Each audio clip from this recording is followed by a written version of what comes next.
Colonel RSS Singh, जो बात आरजू ने कही है, जो बात अमजद अयूब जी ने कही है, उससे डॉक्टर इरशाद भले इनकार कर दे, लेकिन पाकिस्तान की आम आवाम जो कुछ बोल रही है यूट्यूब पर, सबको तो ये बोलने भी नहीं देते हैं, वो ये कह रही है कुछ नहीं तो हिंदुस्तान से ही सीख लो भाई। वहां 2014 से नरेंद्र मोदी है, यहां 6 बार बदल दिए, एक को तो अदालत ने अयोग्य घोषित कर दिया, 2 अपना टर्म पूरा नहीं कर पाए, बीच बीच में कभी इधर भागे, कभी लंदन भागे, कभी इंग्लैंड भाग रहे हैं। देखिए, जो हम पूरी दुनिया में और अपने सब कॉन्टिनेंट में इस तरह के जो पावर टेक ओवर्स देख रहे हैं, तो ये हमारे सब कॉन्टिनेंट में इसकी शुरुआत पाकिस्तान से ही शुरू हुई है। ये या कह सकते हैं श्रीलंका से टू अ सर्टेन एक्सटेंट, लेकिन इमरान खान को एक इलेक्टेड लीडर जिसको सबसे ज्यादा से मैनिपुलेशन करके, मैं कोई इमरान खान का बहुत बड़ा मतलब उसके पॉलिटिक्स का फैन नहीं हूं, लेकिन ये शुरुआत तो हुई थी, लोग सड़कों पे निकल गए थे, कोर कमांडर का घर सैक किया गया था। स्केल नेपाल से थोड़ा कम होगा, लेकिन ये आपने कभी सुना है किसी कोर कमांडर के घर को सैक कर दिया गया? तो वहां तो हो चुका है ये सब। हाँ, स्केल में कुछ थोड़ी, वो स्केल थोड़ी कम होगी उसकी। तो आज वो जेल में, जिसके पास सबसे ज्यादा सीटें हैं वो जेल में है। सो दिस इज ये जमहूरियत है। दूसरी बात, आप जो नेपाल में, आपको एक बात मैं बता दूं कि ये क्यों होता रहेगा पाकिस्तान में और नेपाल में और बाकी जैसे वहां बांग्लादेश में हुआ। जो भी मुल्क अपने बुनियादी ढांचे से जो अलग गया, वो कभी नहीं संभलेगा, वो तड़पता रहेगा। उसी तरह से नेपाल का आई डेयर से कि क्योंकि वहां जो नेपाल एक कंट्री, एज अ कंट्री किसने बनाया था? पृथ्वी नारायण शाह ने। What was the unifying?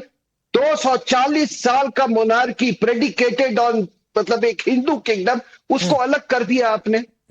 तो हालात ऐसे ही रहेंगे। ठीक है। मुझे ये जो आप ये जो क्रांति देख रहे हैं आप, इससे कोई बहुत ये नहीं है जी। अगर करप्शन के खिलाफ इनको लड़ना होता तो ये बैंक नहीं लूटते।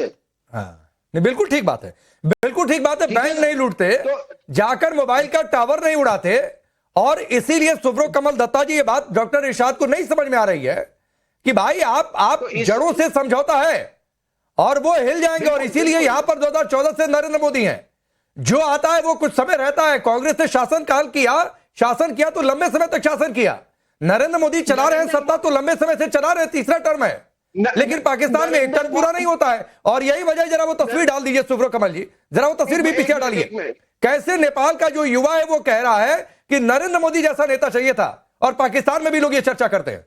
वो इसलिए ये सारी चीजें हो रहा है क्योंकि भारत जो है, भारत एक सक्षम प्रजातंत्र है, एक मल्टी पार्टी डेमोक्रेसी है, और भारत के डेमोक्रेटिक आइडियल्स और भारत के डेमोक्रेटिक इथोस नस नस पे जड़ तक घुसा हुआ है। तो इसलिए भारत पे तो ऐसा चीज कभी हो ही नहीं सकता है।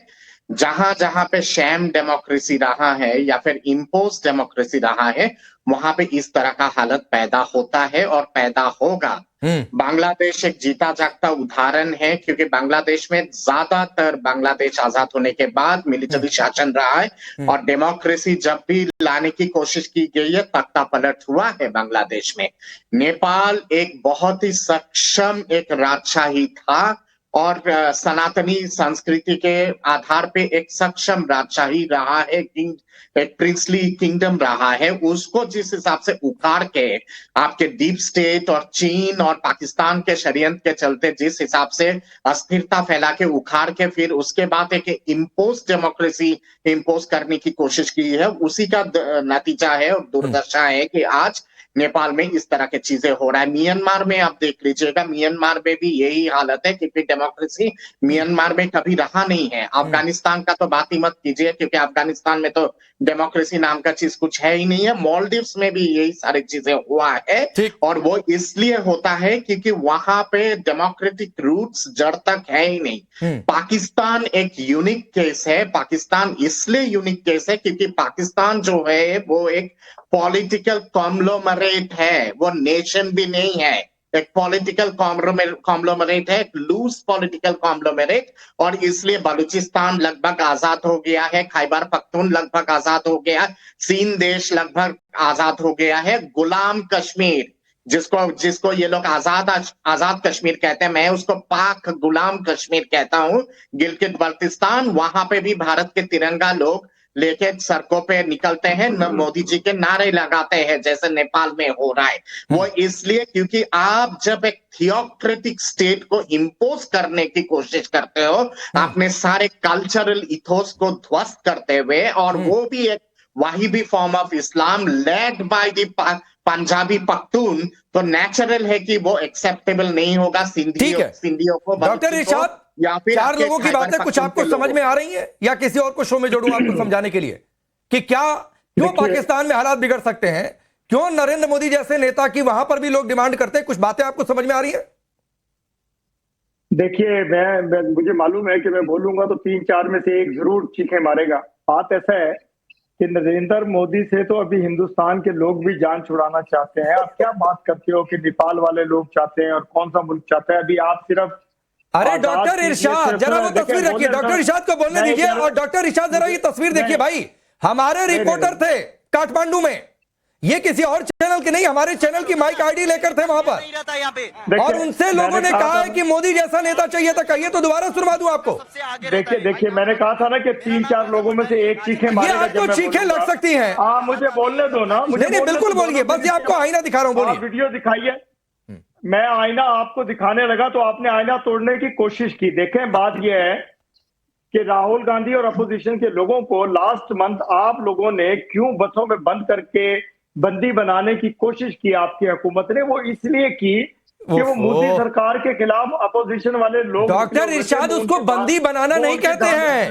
उनको जब सड़कें बंद होती हैं तो पुलिस लेकर जाती है कि सड़कें खुले फिर छोड़ दिया जाता है। मुझे मालूम है कि मुझे नहीं बोलने दोगे 30 सेकंड आप, मुझे मालूम है, क्योंकि हकीकत से आप पर्दा हटाना नहीं चाहते। आप हकीकत दिखाना नहीं चाहते कि 18 साल से 30 साल की उम्र के जो नौजवान हैं, उनमें इंडिया में इसका मुंह बंद करें, मुंह बंद करें, या इसको बोलने दें या मुझे बोलने दें।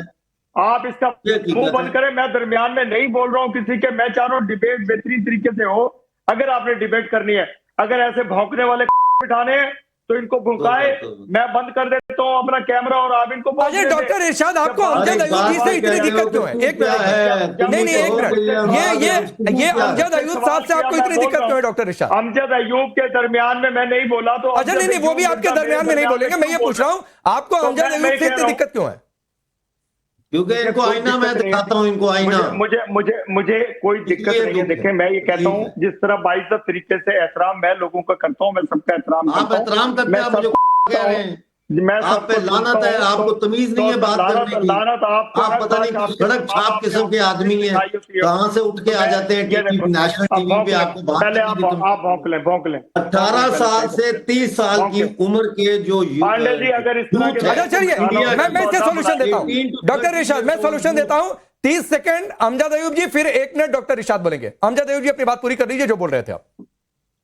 देखें, पहले तो 5 सेकंड में ये कहूंगा, इनके लिए एक शेर अर्ज करूंगा कि हर एक बात पे कहते हो कि तू क्या है, तुम ही कहो कि ये अंदाज गुफ्तगू क्या है। एक सड़क छाप आदमी से यही लैंग्वेज की मुझे तवक्को है। अब मैं आपको बताता हूं, बाकी जो 10 सेकंड रह गए हैं, कि इंडिया में नेपाल वाला सिस्टम नहीं आएगा जिस तरह ये वहां पे लोग बाहर आए हैं और तख्ता पलट किया है।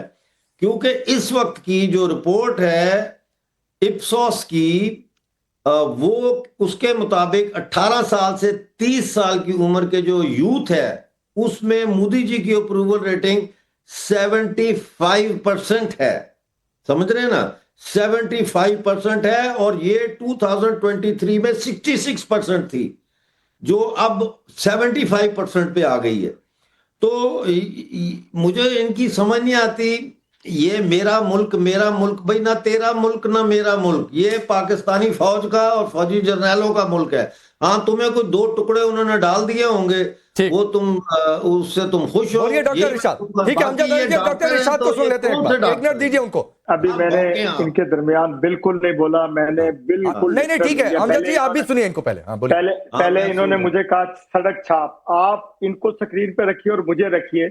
देखिए कि सड़क छाप शक्ल से कौन लग रहा है, हुलिये से कौन लग रहा है, वो लोग बताएंगे। लोगों से वोटिंग करवाइए चैनल पे कि कौन कौन स्टूपिड लग रहा है और कौन इंसान का बच्चा लग रहा है। मैं आरजू जी से ही पूछ लूंगा अभी। देखें आप वोटिंग कराइए अपने लोगों से कि सड़क छाप लग कौन रहा है, चेहरे से, कपड़ों से, शक्ल से। मैं आरजू से पूछ लूंगा अभी अपने तरीके। दूसरी बात, अभी बात कर रहे थे कि ये मेरा मुल्क ना तेरा मुल्क, ये मेरी आर्मी का मुल्क।